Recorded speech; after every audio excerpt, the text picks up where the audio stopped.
ब्रह्मा का पिता है, कौन विष्णु की मां, शंकर का दादा कौन है, हमको दे बता। ये जानने के लिए कृपया सुनिए। जगत गुरु तत्वदर्शी संत रामपाल जी महाराज के अमृत वचन सर्व पवित्र धर्मों के पवित्र शास्त्रों के आधार पर। सत साहिब दर्शकों, जब इंसान को दुख घेरने लगते हैं तब वो उन दुखों से निजात पाने के लिए हर संभव प्रयास करता है। विशेषकर एक परिवार में जब दुख एक माँ को घेरने लग जाए तो उस घर की बेटी इलाज की तलाश में सदा ही प्रयासरत रहती है। ऐसी ही माँ बेटी की दुखद स्थिति से आज हम आपको परिचित करवाने जा रहे हैं। ये हैं नरसिंहपुर मध्य प्रदेश की रहने वाली गरिमा नारोलिया जी। सन 2003 से ही इनकी माताजी का स्वास्थ्य खराब होने लगा। इलाके के सभी डॉक्टर्स को दिखाया परंतु इलाज नहीं हुआ। डॉक्टर से निराश होकर गरिमा जी की माताजी को कई सारे तांत्रिकों, संत महात्माओं के पास ले जाया गया परंतु लाभ के अपेक्षा और ज्यादा कष्टों ने घेर लिया। उनकी आंखों में मोतियाबिंद हो गया, आंखों की रोशनी जा चुकी थी जिस कारण वे कुछ भी काम नहीं कर पा रही थीं। गरिमा जी के परिवार ने पैसा तो मानो पानी की तरह बहाया परंतु कोई लाभ नहीं मिला। आपको बता दें, गरिमा जी को लाभ तब मिलना शुरू हुआ जब इन्हें मिली 2013 में समर्थ शक्ति संत रामपाल जी महाराज जी की शरण। इसके पश्चात ही इनका जीवन परिवर्तित हो गया।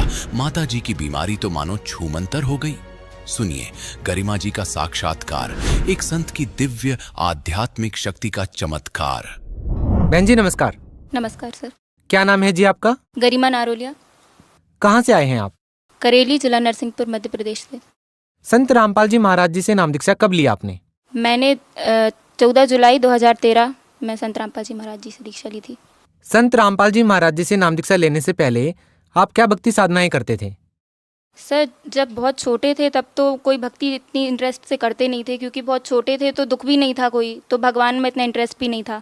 पर जैसे बड़े हुए तो फिर दुख समझ में आया तो फिर लगा कि भगवान की ज़रूरत है तो थोड़े इंटरेस्ट से करने लगे।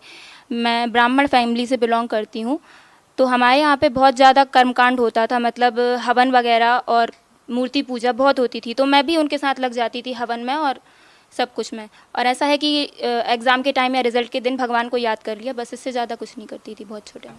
हाँ, फिर मम्मी पापा बहुत ज़्यादा पूजा करते थे, वो नर्मदा जी को भी बहुत मानते थे और नवरात्रि के व्रत भी रखते थे, सारे पूजा करते थे। हमारे घर में मतलब जो रूम था एक वो पूरा भगवान के लिए था, सारे प्रकार के भगवान वहाँ पे थे, उनका अभिषेक भी होता था और पूजन भी होती थी और हम लोगों को भी बोलते थे कि आप भी इनकी पूजा करो।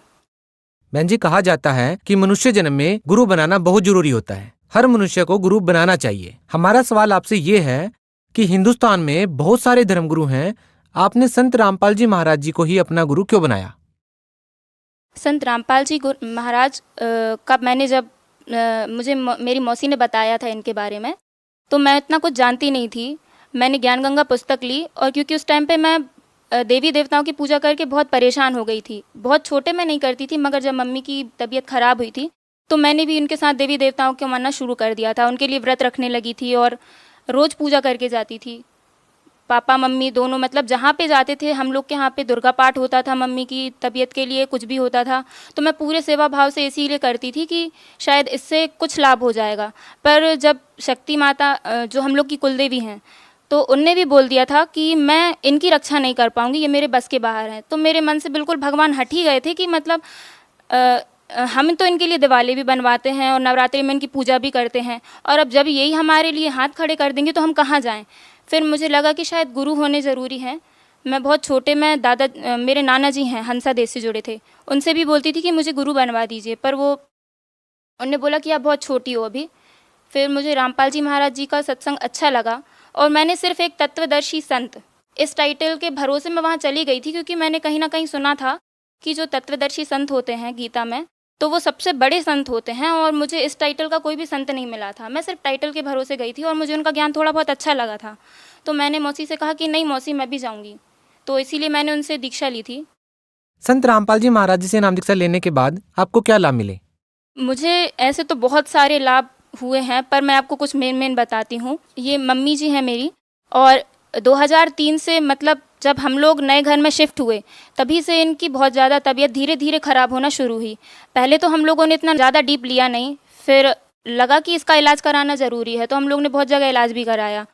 कोई डॉक्टर ने कोई बीमारी नहीं बता पाए, कोई एक प्रॉपर, सब एक्सपेरिमेंट ही करते रहे। कोई ने बोला कि इनके पैर की हड्डी बढ़ रही है तो वहाँ इंजेक्शन लगेंगे, फिर कोई डॉक्टर बोलता कि नहीं इनके जो बैकबोन है उसमें गैप है तो उसमें टीके लगेंगे, कोई कुछ बोलता कोई कुछ बोलता। इलाज सब करने को तैयार होते थे पर बीमारी कोई नहीं बता पाता था कि इनको हुआ क्या है। तो इसके बाद हम लोग ने कम से कम 10 साल, फिर उनसे इलाज नहीं हुआ तो फिर हम लोगों ने झाड़ फूँक का सहारा लिया। जो चीज़ें नहीं भी करने को दिल करता था हम लोग वो भी करते थे इस आशा में कि शायद इससे ठीक हो जाएगा। बलि के लिए हम लोग का मन नहीं मानता था, पर जैसे कोई पंडित झाड़ने आता था वो बोलते थे कि जो देवी हैं या फिर जो भी इनके में प्रेत बाधा है तो वो मुर्गा उनको चढ़ा देंगे तो शायद इनको कुछ आराम लग जाए।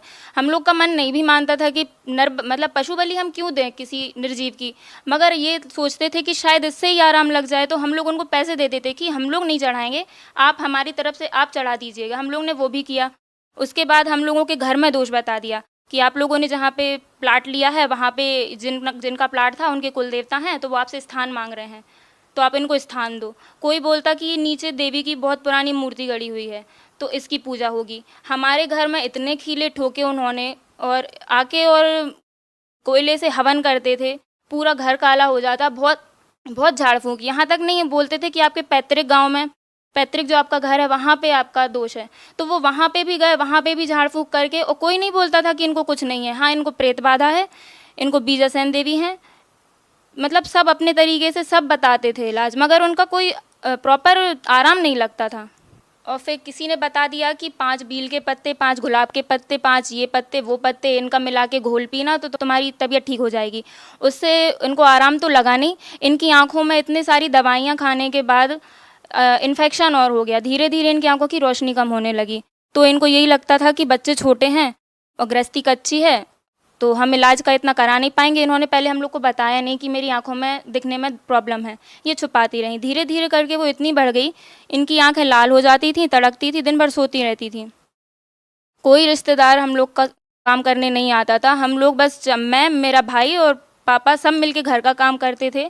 जिस हालत में हम लोग छोड़ के जाते थे मम्मी को, मम्मी शाम को उसी हालत में मिलती थी। खाना तीनों मिल के बनाते थे। इतना सब करने के बाद भी इनकी फिर आंखों में इतना इन्फेक्शन बढ़ गया कि जबलपुर में डॉक्टर स्थापक ने बोल दिया कि इनकी तो अश्रु नली है वो एक तरफ की तो पूरी सूख गई है। आपको दूसरी आंख बचाना हो तो इंडिया का सबसे बड़ा hospital eye care centre Shankar Nethralaya Chennai में है, वहाँ ले जाओ, आपकी बच जाए आंख तो एक बच सकती है, बाकी एक तो शायद ही बच पाए।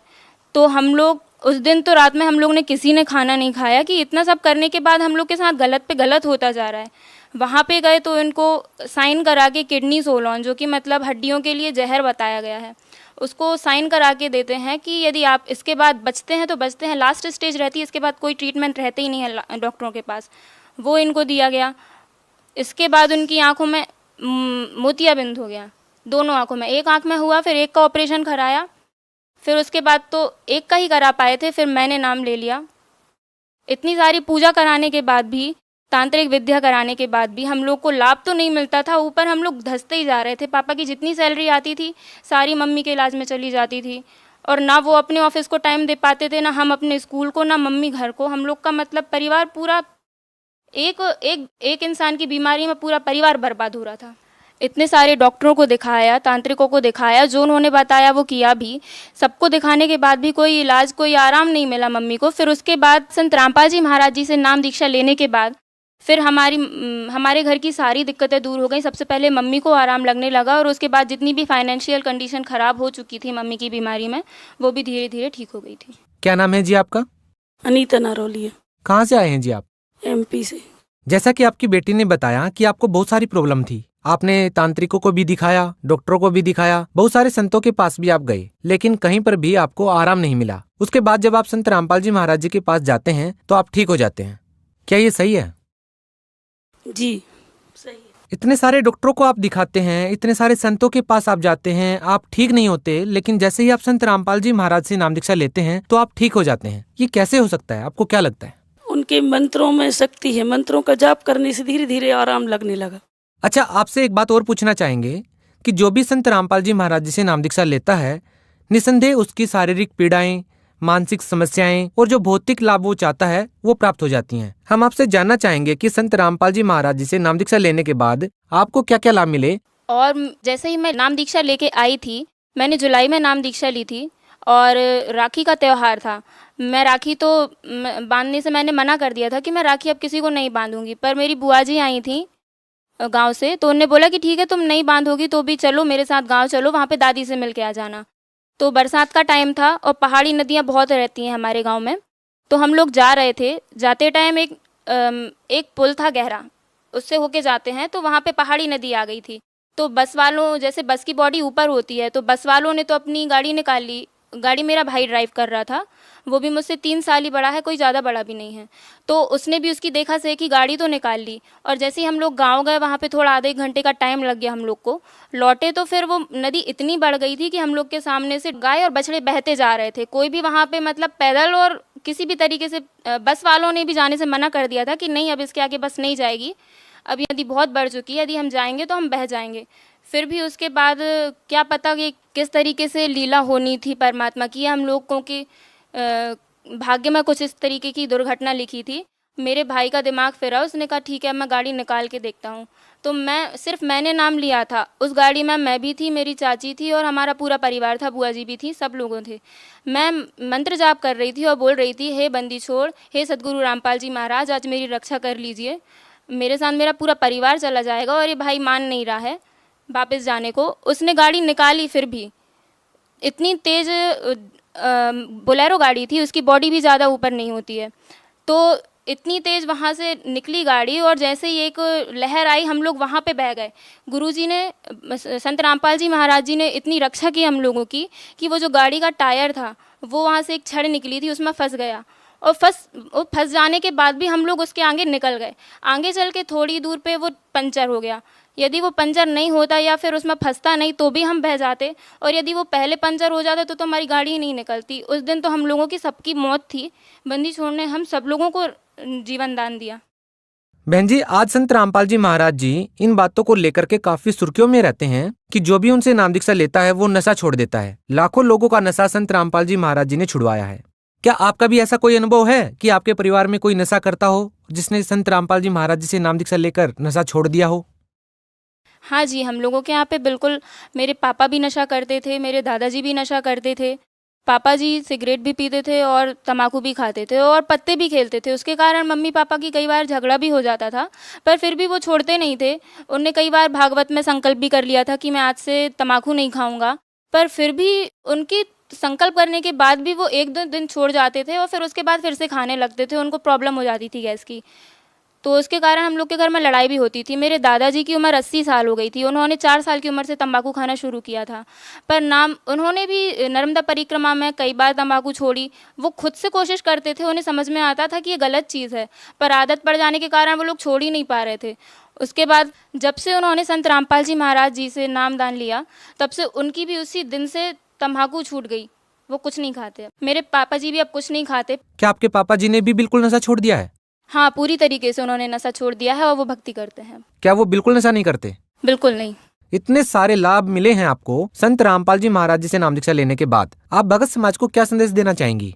भगत समाज से मैं निवेदन करना चाहूँगी हाथ जोड़कर कि जो अपना पैसा इतना सारा और अपना टाइम, मानव जीवन का अमूल्य समय, ये नकली संतों के पास बिना किसी ठोस ज्ञान के व्यर्थ करते हैं और ये झाड़ा फूकी या फिर कुछ में भी अपनी बीमारी का इलाज ढूंढते हैं, तो आप लोगों से तो निवेदन है, आप लोग भी समझते होंगे कि पैसा हर बीमारी का इलाज नहीं है। हम लोगों ने तो पैसा पानी की तरह बहा के देख लिया था, झाड़ फूक में भी सब कहीं, पर आराम वहीं मिला जहाँ समर्थ की शरण में। संत रामपाल जी महाराज ऐसे संत हैं जो गीता से और वेदों से तत्व ज्ञान आपको सार पूरा छांट के बताते हैं। इसके पहले तो हम लोग गीता जानते भी नहीं थे। गीता में बस हम लोग को इतना ही पता था कि तूने क्या किया है, क्या लेके जाएगा, ये सब हम लोग को पता था। इसके आगे भी कोई ज्ञान है गीता में, ये तो हम लोगों ने ना कभी जानने की कोशिश की, ना किसी संत ने हमें बताया। वो बता देते थे उल्टी सीधी साधना, उनको करके कोई फायदा नहीं हुआ। जी, बहुत बहुत धन्यवाद। सत साहिब। दर्शकों, अभी आपने सुने संत रामपाल जी महाराज से दीक्षा प्राप्त करके सुखी हुए भक्त के अनुभव। अब देखिए जगत गुरु तत्वदर्शी संत रामपाल जी महाराज के मंगल प्रवचन। परम पिता परमात्मा पूर्ण ब्रह्म सर्व सृष्टि रचनहार कबीर परमेश्वर जी,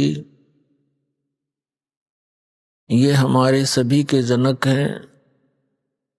ये वो परमात्मा हैं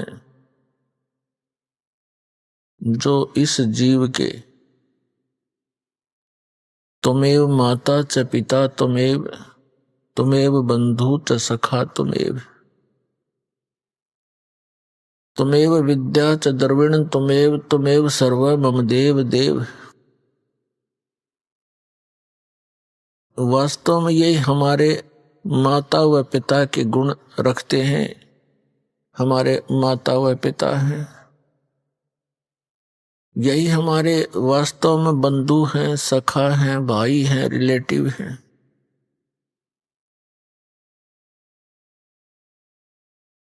अध्यात्म ज्ञान के अभाव से हम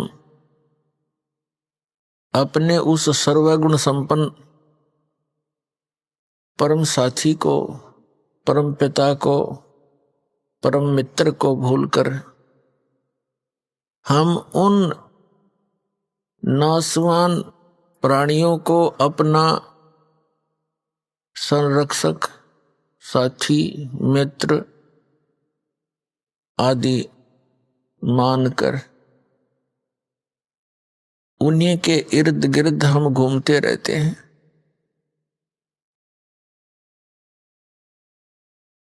जिस कारण से हम परमात्मा से मिलने वाले सुख को, परमात्मा से मिलने वाले सहयोग को नहीं प्राप्त कर पाते।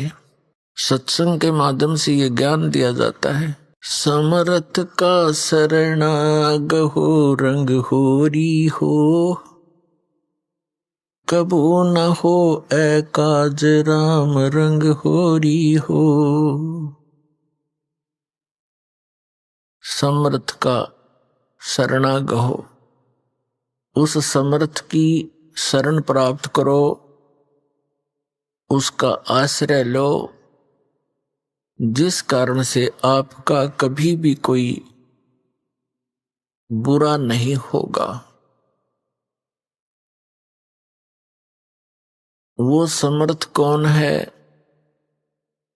उसकी शरण कैसे प्राप्त होती है,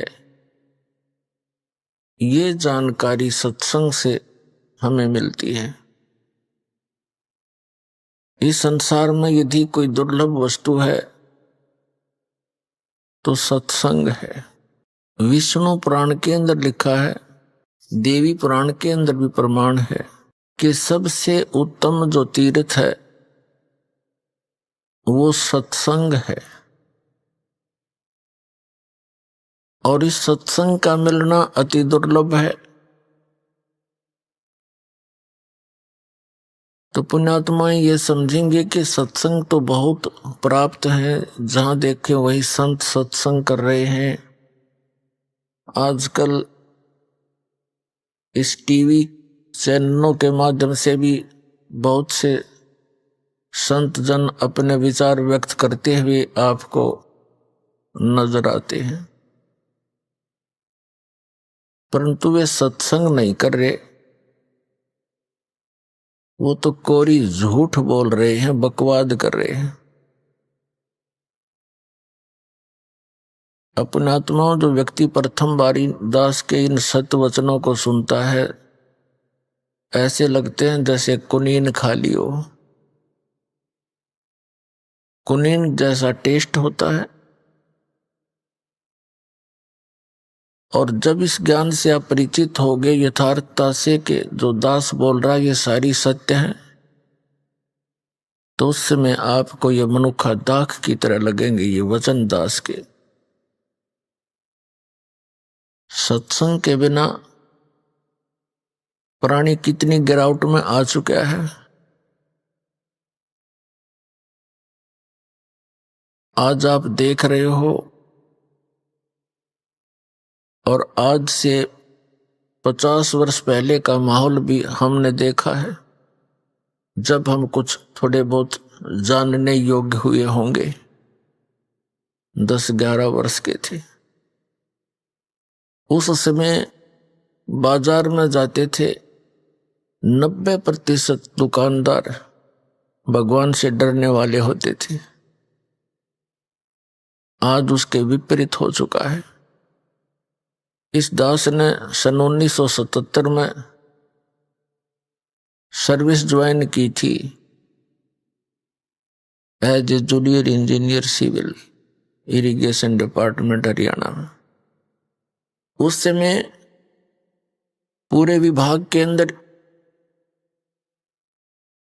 एक आध ऑफिसर ऐसा सुनने को मिलता था कि वो रिश्वत लेता है। और सन 1995 में दास ने जब ये सर्विस त्याग दी इस परमात्मा प्राप्ति के लिए, उस समय तक ये कहने को ही मिलता था कि शायद वो व्यक्ति, वो ऑफिसर रिश्वत नहीं लेता। इसका कारण क्या है कि आज से लगभग 600 वर्ष पहले परमात्मा आए थे। परमेश्वर कबीर देव जी, कबीर साहिब जी भारतवर्ष की पावन पृथ्वी पर सन 1398 में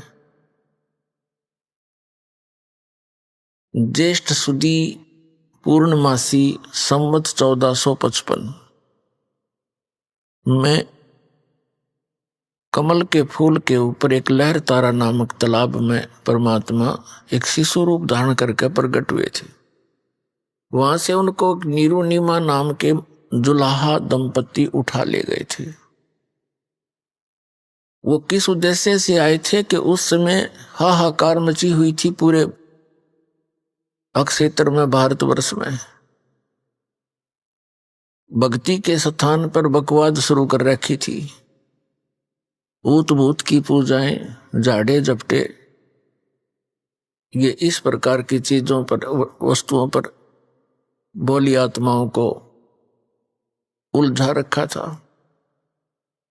जिनसे कोई लाभ नहीं हो रहा था।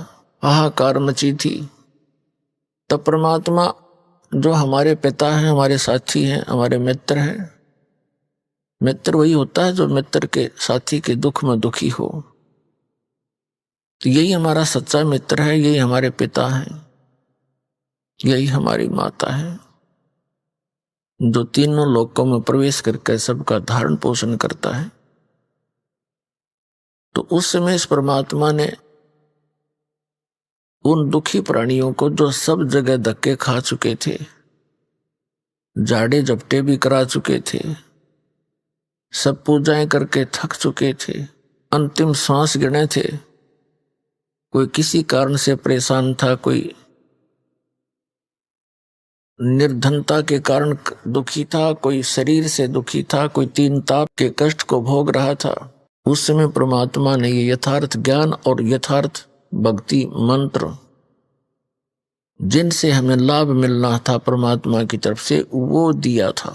उस ज्ञान से इतना प्रभाव पड़ा था, 64 लाख शिष्य हुए थे उस कबीर परमात्मा के, जो एक धानक के घर परवरिश की लीला करके बड़े हुए थे। सन 1398 में छुआछात चरम सीमा पर थी, और फिर उस जुलाहे यानी धानक से ब्राह्मणों तक ने भी दीक्षा ली, क्योंकि वो दुखी गणे हो रहे थे।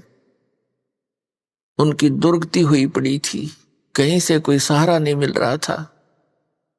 64 लाख शिष्य आज से 600 वर्ष पहले होना कोई बालकों का खेल नहीं है। जन साधारण नहीं कर सकता इस काम को, लेकिन हम भगवान की महिमा से अपरिचित होने के कारण परमात्मा को पहचान नहीं सके।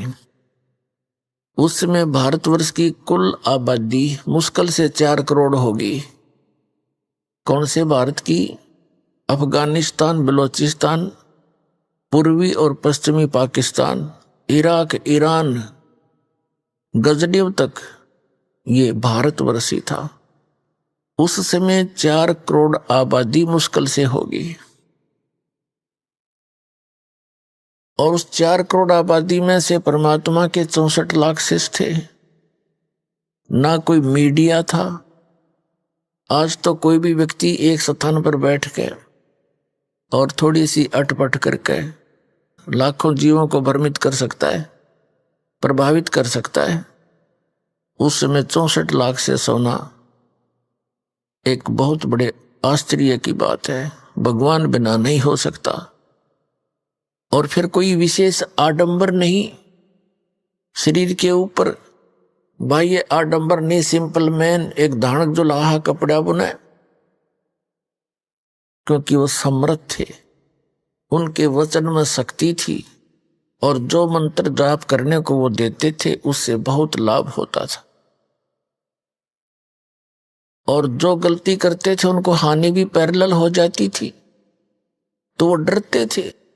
फिर वो परमात्मा पूछते थे कि तुमने कोई गलती की होगी इसलिए तुम्हें ये हानि हुई है, तो बता देते थे कहाँ जी हमसे ये गलती होगी, हमने ऐसी पूजा कर ली दोबारा।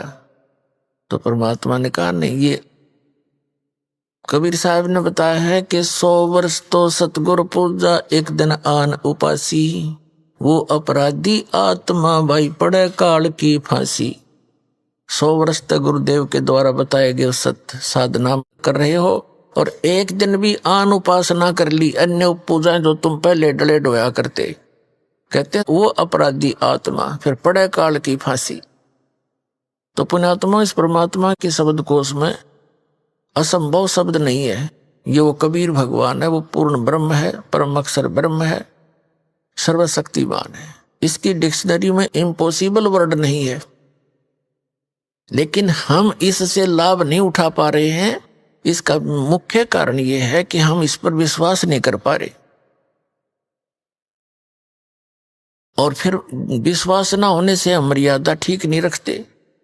यहां से दीक्षा दी जाती है, जब सैकड़ों बार समझाया जाता है, पुस्तक भी पहले बना कर दे रखी है कि नियमों को पालन करो तो दीक्षा ले लेना, अन्यथा हमने यहाँ कोई भीड़ इकट्ठी करने का शौक नहीं है। लेकिन सभी मर्यादाओं का पालन करते हुए इस मंत्र का जाप करो, चाहे विश्व आ जाओ पूरा, कोई दिक्कत नहीं। तो जब तक हम मर्यादा नहीं निभाएंगे तो परमात्मा साथ नहीं देगा आपकी। 100 वर्ष सतगुरु की पूजा, सतगुरु पूजा यानी गुरुदेव के सतगुरु के अनुसार बताई गई भक्ति मार्ग को करते रहो। और एक दिन आन उपासी, एक दिन भी आन उपासना कर ली, वो अपराधी आत्मा फिर पड़े काल की फांसी। कुछ एक ऐसे उदाहरण, वैसे तो बहुत सारे उदाहरण हैं, लेकिन एक आधा उदाहरण हमें याद है, बाकी तो लाखों की संख्या में ऐसे प्रमाण हैं जिनको परमात्मा ने सहारा दिया, नाम लिया, सुख हो गया। कुछ दिनों के बाद फिर लोक लाज में आकर आन उपासना कर दी तो फिर दुख शुरू हो गया।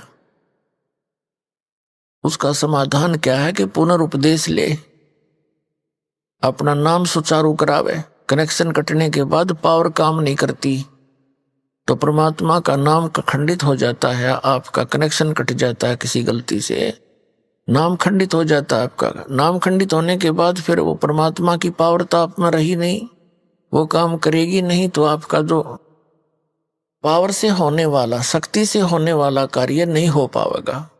और आपके अपने सतर का काम आप पहले करते करते थक चुके ही थे, तभी तो पावर की आवश्यकता पड़ी आपको।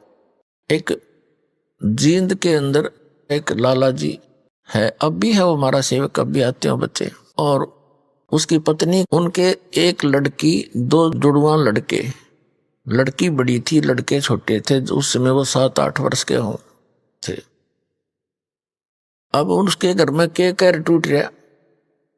उसकी पत्नी को श्वास का रोग, लड़की को दौरे पड़े और दोनों लड़के वो अस्वस्थ रहे। ऐसी स्थिति थी, एक घर पे थे, एक हॉस्पिटल में रहता था। और वो जैसे भी अपनी परंपरागत साधनाएं आप करते हैं वो भी किया करते थे, और सब साधनाएं करके थक चुके थे। एक हमारा सेवक था, उससे उसका कोई संपर्क हुआ, कोई दुकान पर सामान लेने के लिए गया, बात चली तो उसने बताया कि हमारे घर पे बहुत कष्ट है। हमारे सेवक ने बताया कि आप हमारे गुरुदेव से उपदेश ले लो, आपको राहत मिलेगी। तो उस लाला जी सेठ ने कहा कि भाई मैं तो थक चुका हूं, मुझे तो आशा रही नहीं। तो भगत ने उसको बहुत से प्रमाण बताए कि उसको ऐसे लाभ हुआ, उसको ऐसे लाभ हुआ, ऐसा ठीक हुए। उसका दिल सा डटा। उन्होंने दीक्षा ले ली। दीक्षा ले ली पूरे परिवार ने, बच्चा ने भी ले ली, उसकी पत्नी ने भी, उसने भी ठीक हो गया। मालिक की दया होगी। 3 महीने तक उनको कोई किसी प्रकार का कोई संकट नहीं रहा। 3 महीने के बाद फिर ये गुग्गा की पूजा का दिन आ गया।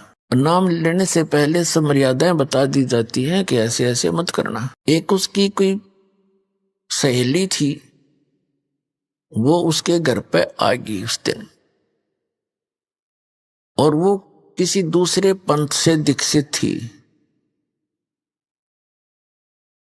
इन राधा स्वामी पंथ से।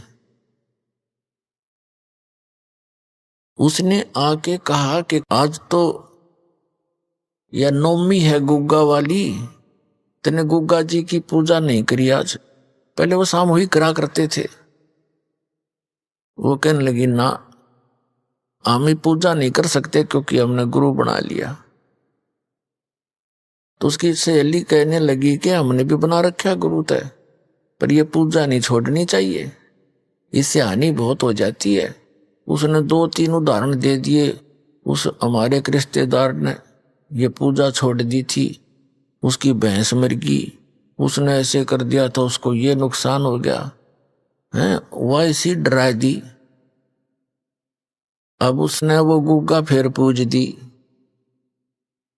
अब उसने सोचा कि सचमुच गलती गड़बड़ हो जा, उसने गुग्गा की पूजा कर दी। गुग्गा की पूजा कर दी तो अगले दिन लड़की को दौरे शुरू हो गए। उसके दमा वाली शिकायत थी वजहों की, तो लड़के दोनों हॉस्पिटल में। अब वो लाला जी को पता चला, वो समस्या फिर ज्यों की तो हुई। तो उसने जिसने नाम दिलवाया था उससे कहा कि भाई ऐसे ऐसे हमारे तो फिर वही बात होगी। उस भक्त ने फिर हमसे संपर्क किया इस दास से। मैंने कहा भाई उन्हें कोई नाम खंड किया होगा। उस भक्त ने उस लाला जी से कहा, दुकान पर संपर्क किया कि भाई तुमने कोई नियम खंड किया है। वो कहने लगा ना, ऐसा हमने तो कुछ कराया नहीं, ना हम कोई पूजा करते ना कुछ और करते, सब त्यागते। अब उसको पता नहीं बेचारे को। वो भक्त कहने लगा नहीं, जो गुरुजी ने कहा वो सच्ची पावेगी। वैसे हो ही नहीं सकती ऐसी। अब पहले 3 महीने पहले भी तो भगवान वो ही था, तब कहाँ गई थी सारी बीमारी तुम्हारी ठीक हो गई थी। वो दोनों जने घर पर आ गए दिन में। अगले ही दिन, पहले दिन गुग्गा पूज रखी थी। उसने उनसे पूछा, बहन कमलेश था कि सच्ची बता तूने कोई गलती तो नहीं कर दी, कोई ऐसी पूजा पाठ तो नहीं कर दिया, या कोई और नियम भंग कराया हो जो बता रखा था? मैं बोली ना भाई, मैंने कुछ ना करा ना, न्यू क्यों कर थे हम सारे नियम जान रहे, हमारा तो बहुत सुख हो गया था। वो बोला ना, मेरे तो ना जच्चा बात। वो कह रहा था मैं घूमता घूमता उनके पिछली साइड में चला गया। उन्हीं के आंगन में पीछे एक बरंडा था, आगे भी बरंडा था। पिछली साइड में बरंडे के में एक प्लेट सी रखी एक सटूल पे, और उसमें जंतर मंतर से करे हुए धूप धाप सी रखी। वो कह रहा था कि मैंने उनसे पूछा ये क्या कर रखा है? वो बोली भाई या तो उसने कहा तने ये गुग्गा पूजी होगी, कल तो थी वह 8 में। तो वह घबरा सी गई। बोला सच्ची बता दे, झूठ बोलने बात नहीं बड़ा नाती, तो ये फिर हो गया दुख तुम्हारे से, सारे परिवार में क्या हाल कर लिया तुमने? तो वो कहने लगी भाई मैंने गुग्गा की पूजा कर दी काले। और ऐसे ऐसे एक मेरी सहेली पुरानी थी, उसने आके बताया कि हम भी तो कर रहे हैं और पूजा नहीं छोड़ा करते। तो भगत कहने लगा ये मुश्किल ते गुग्गा काटी थी गुरुजी ने, यह तने गुग्गा फिर बुला ली, अब पूज ले इस गुग्गा ने, तुम मरे बाढ़ में जा। फिर भगत कहने लगा अब क्या होगा।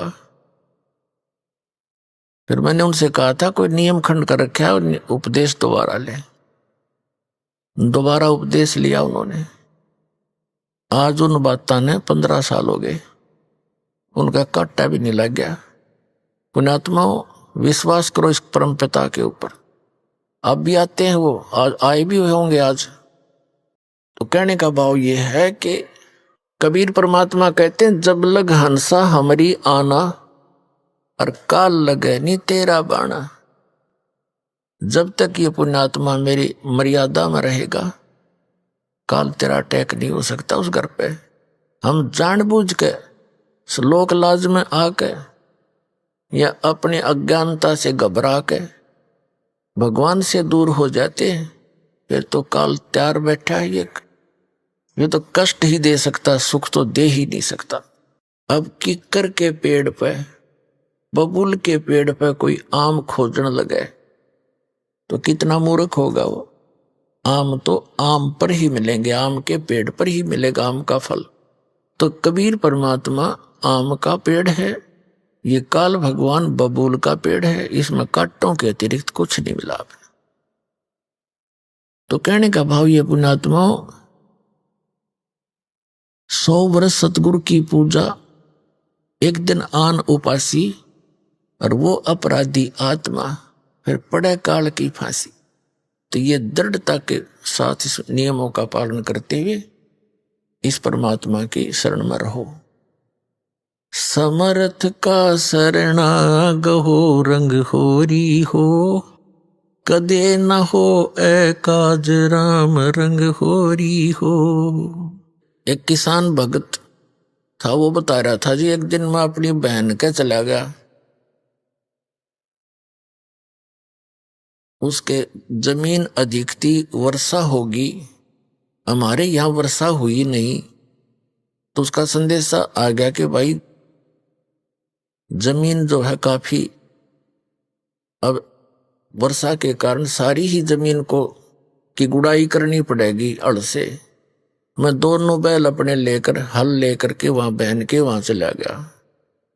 मेरा बहनोई था, वो दूसरे खेत में काम कर रहा था, उसके अपने बैलों से मेरे को दूसरे खेत में जाना था, मैं वहां चला गया। वहां दोपहर के समय एक छोटा सा तालाब होता, जोड़ी बोल रहे खेतों में होती है छोटा सा तालाब, उसके आसपास झाड़ जंखाड़ से होते हैं, वृक्ष होते हैं। वहां बैल बांध के विश्राम कर रहा था दोपहर में। तो मैं थोड़ा सा देखा, अंदर ने एक मंडी सी बनी हुई थी, ऐसे छोटी सी मंडी, किसी पीर की थी, वह को बन गया होगा। ये क्या होता है, ये भक्त जो होते हैं, गुरु होते हैं, ये पिछले पुनकर्मी प्राणी होते हैं। पिछली बैटरी चार्ज होती है इनकी, और आगे सत भक्ति ना मिलने से आगे चार्जर होता नहीं, तो ये मर जाते। मृत्यु के बाद भी इनमें कुछ भक्ति की शक्ति शेष रह जाती है और वो प्रेत बनकर भटकते रहते हैं।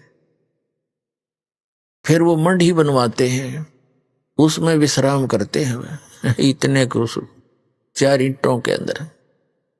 तो उसकी, उस पीर की कोई किसी ने जैसे बोल देते हैं, एक गुड़ 5 किलो गुड़ चढ़ा रखा था, जिसने बेली कहते हैं यहाँ पर, बेली। वो 5 सेर गुड़ का वो दान करते हैं। तो मैंने देखा गुड़ बड़ा सुंदर बढ़िया, मैंने वो उठा के कुछ तो आप खाया और कुछ बैलों को खिला दिया। खेतों में चारा चराते इसमें फोड़ फोड़ के उनका गिर दिया। तो शाम ने मैं घर आ गया। रात को मैं सोया तो मुझे एक 5-1 फुट का, 4-4.5 फुट का व्यक्ति दिखा, दाढ़ी सी बड़ी हुई, साधु संत जैसा, और लाल आंख कर रखी उसने, भयंकर सा चेहरा बना रहा। अनु बोला मेरा गुड़ तूने उठा लिया? तो सपना ही होता है। मैं कहने लगा बाबा जी तेरा गुड़ ना था, मैं तो मंडी पर तलाया था ठाक है। बोला वो मंडी मेरी ही है, मैं पीर हूं फलाना हूं। और नो बोला तू तगड़े की शरण में है, ना तन्ना मारूं और तेरे बैलान मारता। वो बोला भाई सपना टूट गया, डर सा तो गया। बोला कि मैं एक बार अग्यू के बोला आगी भाई, एक दिमाग खुली तो कुछ भी को ना। तो सुबह मैंने अपनी बहन और बहनोई से बताया, तो वो दोनों शक पके ही रह गए कि तू जीवे कैसे है। वहां तो कितनी जबरदस्त बला रहती है, उसका किसी ने भी कोई वस्तु ऐसे कर दी गड़बड़, वो जीवित नहीं छोड़ा करता, तो बच कैसे गया। तब मेरा भी जच्ची तो सचमुच ये बात बिगड़ा हो, जब मालिक की शरण ना होती तब उसने बताया हमारा कुछ ना बिगाड़ सकते ये पेलूरे, हम परमात्मा की शरण में हैं। तो वो मेरे मुंह का नहीं देखे, सारी कथा सुनकर वो डर गए, फिर और गणे। तो परमात्मा कहते समर्थ का शरणा गहो रंग होरी हो, और कदे ना हो अकाज राम रंग होरी हो। कबीर परमेश्वर के पास ये सभी देवी देवता ये पीर वगैरह जाकर ये भूत खड़े हो गए और कहने लगे भगवान जो आपको पूजते हैं वो हमारी पूजा नहीं करते, अब हमने ठोर बताओ हम कहाँ जाएं। परमात्मा कहने लगे कि जो हम मेरी पूजा नहीं करते वो तुम्हारे लिए हैं, उनको लूटो खाओ। देवी देव ठाडे भये हमको ठोर बताओ, जो हमको पूजे नहीं उनको लूटो खाओ। कबीर साहब कहते हैं जो मेरी पूजा नहीं करते वो तुम्हारे लिए हैं, और वो क्या किसके लिए है, लेकिन जो मेरी शरण में आ गए हैं उनके निकट मत आ जाना। धर्मराय दरबार में देगी कबीर तलाक, मेरे भूले चुके हंस को तू पकड़िए मत कजाक। होय होय होय पुण्यात्मा, होय होय कितनी भूल लगी थी हमारे को। हम लाल को छोड़कर कौड़ियों को इकट्ठा करके धनी बनना चाहते थे।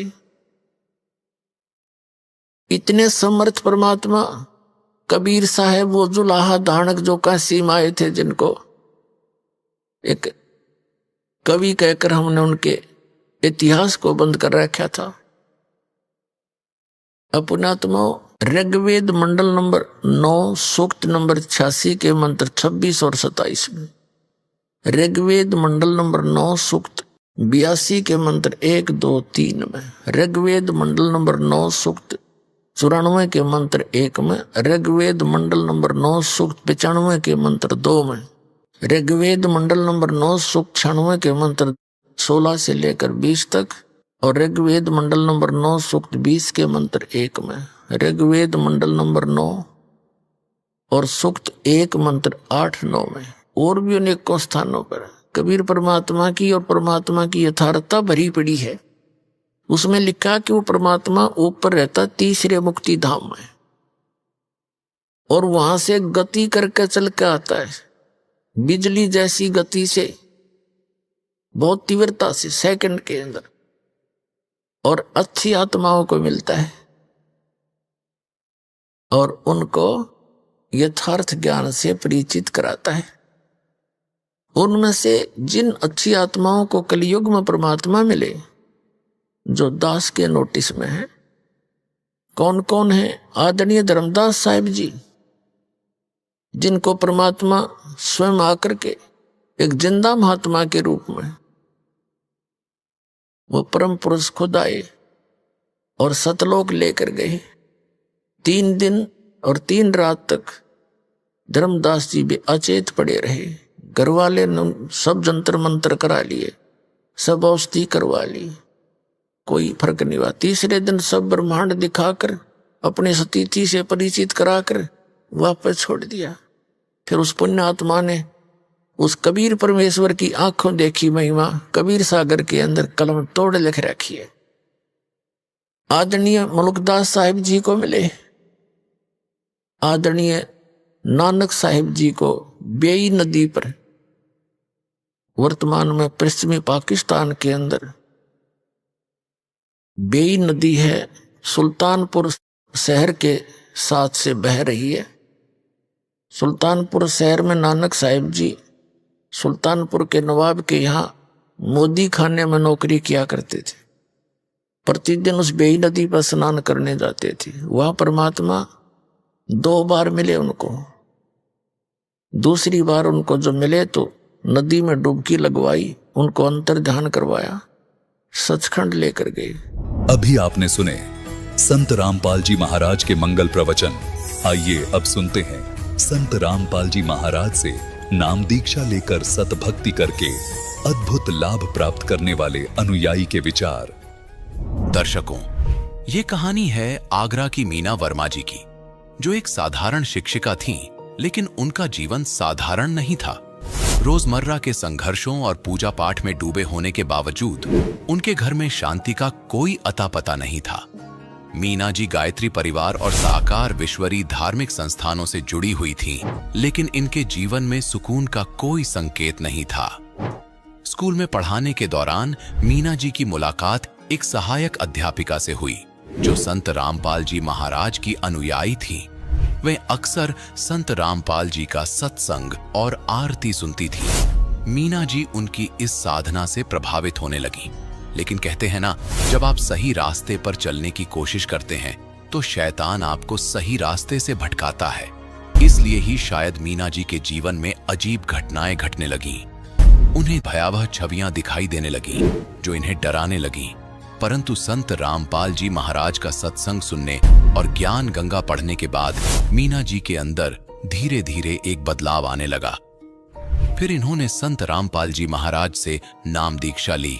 इसके बाद इनके पति ने न केवल शराब और तंबाकू छोड़ दिए, बल्कि संत रामपाल जी महाराज के शिष्य भी बन गए। मीना जी के घर में शांति लौट आई। दर्शकों, अब आइए सुनते हैं मीना जी की कहानी, उन्हीं की जुबानी। नमस्कार जी। नमस्कार सर। क्या नाम है बहन जी आपका? मेरा नाम मीना वर्मा है। मीना जी, आप कहाँ से आई हैं? मैं आगरा यूपी से आई हूँ। बहन जी, संत रामपाल जी महाराज से नाम दीक्षा आपने कब ली? सन 2012 में 1 सितंबर को नाम दीक्षा ली। संत रामपाल जी महाराज से नाम दीक्षा लेने से पहले क्या आप कोई भक्ति साधनाएं भी करती थी? हाँ जी, बहुत साधनाएं करते थे हम। गायत्री परिवार से हम जुड़े रहे 2 साल। इसके बाद साकर विश्वरी, जो वर्तमान में नारायण हरि नाम से जाने जाते हैं, वहाँ भी हम रहे 1.5 साल। और इससे जो जगत में चली आ रही हैं पूजाएं, वो भी किया करते थे। व्रत रहना, पूजाएं करना, मणि मसानी पूजना, ये सब करते थे। बहन जी, जब आप इतनी साधनाएं कर ही रही थी तो फिर संत रामपाल जी महाराज की शरण में कैसे आई? संत रामपाल जी महाराज की दया कृपा हम पर ऐसी हुई। मैं स्कूल में पढ़ाती हूँ, शिक्षा मित्र पद पर हूँ। मेरे साथ सहायक अध्यापक संत रामपाल जी महाराज की शिष्या, वो मेरे साथ पढ़ाती थी। वो संत रामपाल जी महाराज के सत्संग दोपहर में इंटरवल के टाइम में सुना करती थी, और दोपहर की आरती भी सुनती थी, असुर निकंदन। तो मैं उनके पास बैठती, मुझे बड़ा अच्छा लगता। तो मैंने मैडम से कहा, मैडम आप ये आरती हमें लिखवा दीजिए। कि नहीं, हम ऐसे तो नहीं लिखवा सकते। तो मैं जिस दिन मैं नहीं सुनती हूँ, आप नहीं आते, तो मुझे घर पे बहुत सारी प्रेत आत्माएं दिखती हैं। और ये गणेश जी, पार्वती, शंकर जी, दुर्गे माँ, ये सभी मेरे पीछे पीछे भागते हैं, फरसा लेकर के, तलवार लेकर के। और मैं भागती हूँ, बहुत तेज़ दौड़ती हूँ, कभी पहाड़ों पर, कभी पानी में भागती हुई जाती हूँ। तो फिर मुझे ज्ञान गंगा दी। ज्ञान गंगा के देने के बाद वो पढ़ी, मैंने बहुत अच्छा ज्ञान लगा इसमें। पहले तो मुझे बहुत बुरा लगा कि इसमें देवी देवताओं के बारे में ऐसा लिखा है, पर वो पढ़ते गए तो अच्छा लगा। फिर उन्होंने मुझे कैसेट ला के दी, लैपटॉप पे सुनती थी मैं। तो मेरे ज्ञान समझ में आ गया। अंदर अंदर से परमात्मा से प्रार्थना करते रहे, हे परमात्मा, ये ज्ञान तो बहुत अच्छा है। और मेरे पति जो व्यसन करते थे, बहुत ज़्यादा बियर पीना, तम्बाकू खाना, बहुत ज़्यादा लड़ाई झगड़े करना, मैं पूछती क्यों लेट आए, तो मुझे पिटाई लगाते थे। इतनी ज़्यादा पिटाई लगाते थे, मेरा चेहरा पूरा सूज जाता था। तो मैं बहुत रोती थी। मैं इतना पूजा पाठ करती हूँ, फिर भी मेरे पति की ना तो कोई अमाल छूट रही और ना ही लड़ाई झगड़ा बंद हो रहा। मात्र पूछने मात्र से ये मारपीट करते हैं। तो परमात्मा से प्रार्थना करती रहती, परमात्मा आपका ज्ञान समझ में आ गया है, हे संत रामपाल जी महाराज, मुझ पर इतनी दया करो कि मेरे पति भी इस ज्ञान को समझ लें और वो भी भक्ति करने लगें, सात्विक जीवन जीने लगें।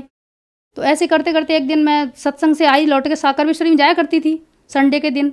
तो जब घर पे आई तो रास्ते में साकर विश्वरी से प्रार्थना कर रही थी, इनका फ़ोन आ गया। उन्होंने सुबह ही पी ली ऐसा लग रहा है, तो वो पिटाई ना करें। उन्होंने आते ही मुझ में एक थप्पड़ दे दिया। फिर मैंने कहा, हे संत रामपाल जी महाराज, मेरी रक्षा तो की नहीं साकर विश्वरी ने, मुझे बस प्रमाण दे दीजिए, आप पूर्ण परमात्मा हो। मैंने मात्र पुकारा ही था और इनका हाथ ऐसे रुक गया और मुझ में थप्पड़ नहीं दिया। मुझे विश्वास उसी समय हो गया कि संत रामपाल जी महाराज पूर्ण परमात्मा हैं और ये पूरी शक्ति हैं। फिर ये गाली गलौज कर रहे थे, हे परमात्मा दया करो, इनका मुंह बंद हो जाए, ये ऐसे गंदे शब्द ना बोलें। परमात्मा ने उनका मुंह भी बंद कर दिया और ये घर से कहीं चले गए। भरोसा हो गया था पूरा, परमात्मा ये अब कुछ गलत शब्द नहीं बोलेंगे और ना ही अब कुछ गलत करेंगे। कह के गए थे मैं अब आऊँगा नहीं लौट के, पर मुझे भरोसा था संत रामपाल जी महाराज पर कि ये लौट कर आएंगे।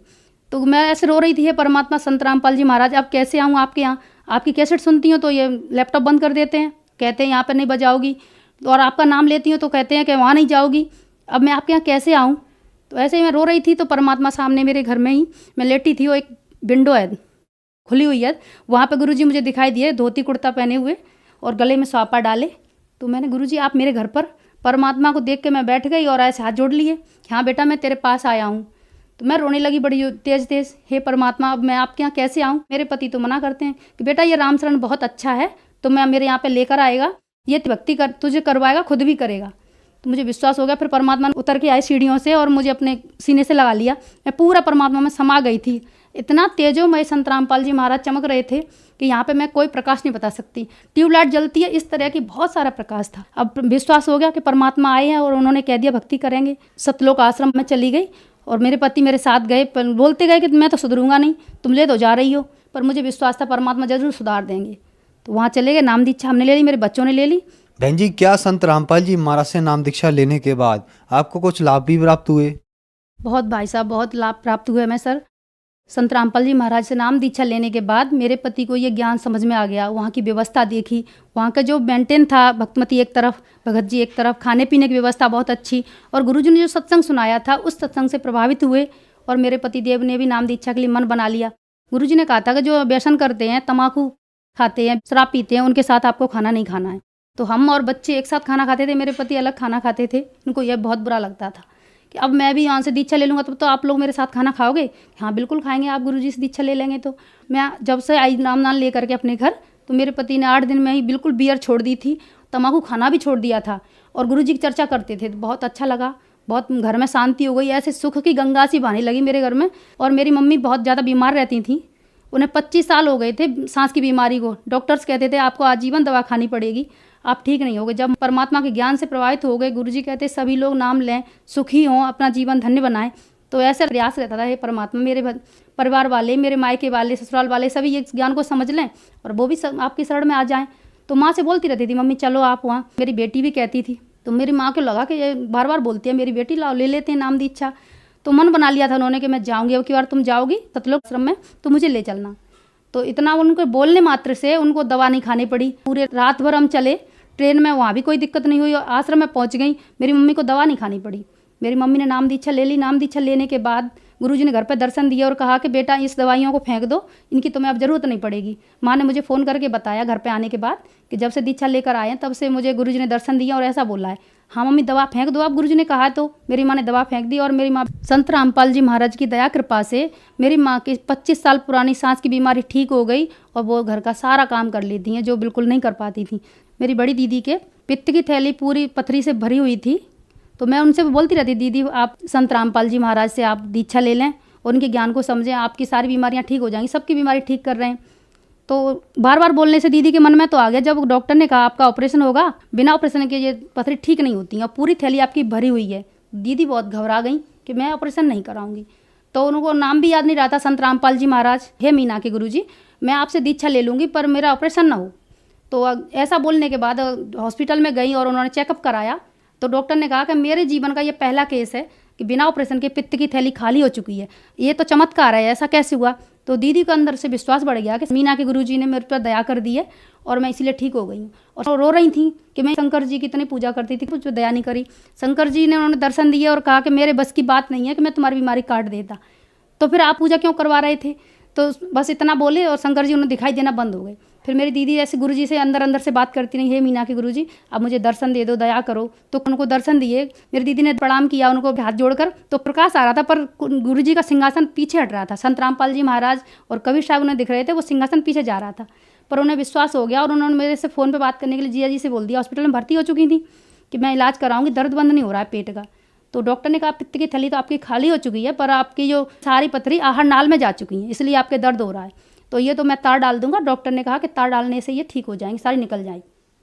तो मेरी दीदी गुरुजी से अंदर अंदर बात कर रही थी, हे परमात्मा जल्दी मुझे डिस्चार्ज करवा दो और मैं चली जाऊंगी आश्रम मीना के साथ, वो जाएगी अब बोल रही थी। तो जीजा जी से बोलकर उन्होंने मेरे से फ़ोन करवाया और मुझे बुलाया। सारी रात सत्संग सुनती रही, पूरी रात बिल्कुल नहीं सोई। जब मैं गई थी पीली पड़ गई थी, पूरा चेहरा पीला, शरीर पीला और ना खड़े होकर चल पा रही थी।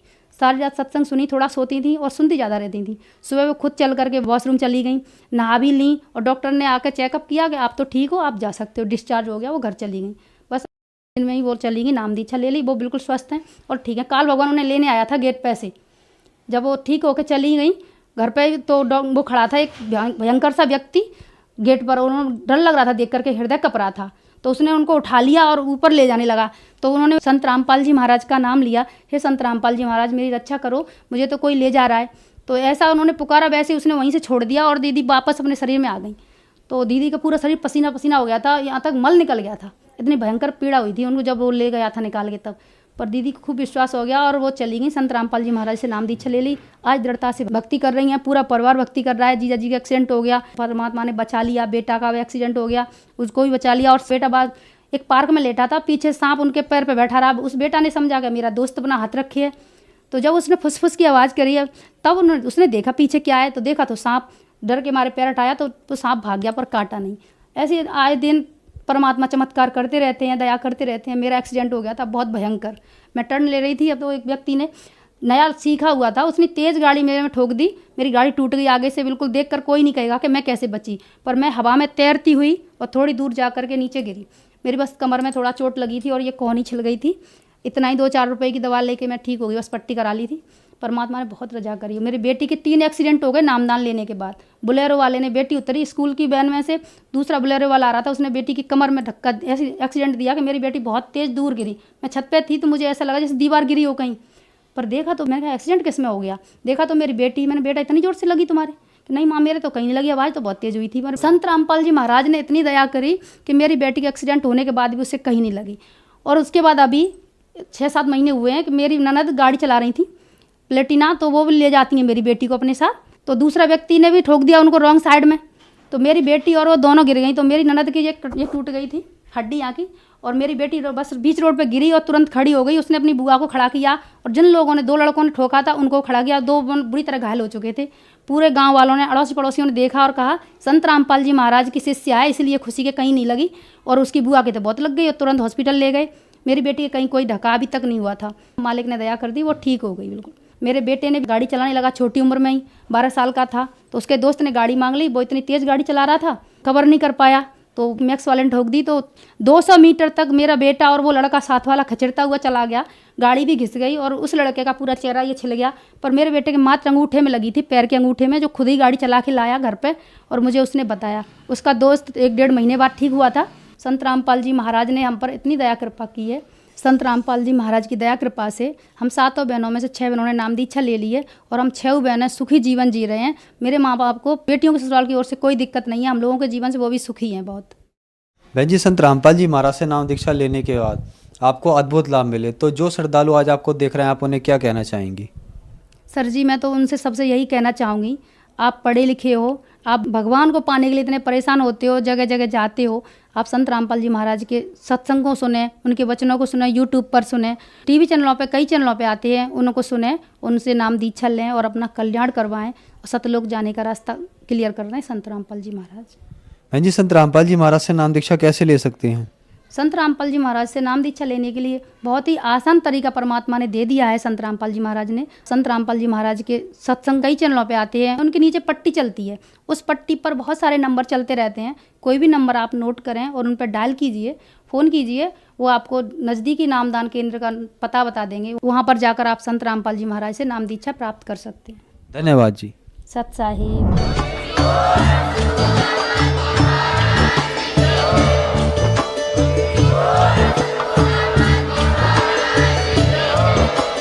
आप सुन रहे थे जगत गुरु तत्वदर्शी संत रामपाल जी महाराज जी के मंगल प्रवचन। अधिक जानकारी के लिए विजिट कीजिए हमारी वेबसाइट www.jagatgururampalji.org। संत रामपाल जी महाराज जी के शुभ आशीर्वाद से पूरे विश्व भर में 500 से भी ज्यादा नाम दीक्षा केंद्र हैं, जिन पर संत रामपाल जी महाराज जी द्वारा ऑनलाइन निशुल्क नाम दीक्षा दी जा रही है। अपने नजदीकी नाम दीक्षा केंद्र का पता करने के लिए संपर्क करें 8222880541।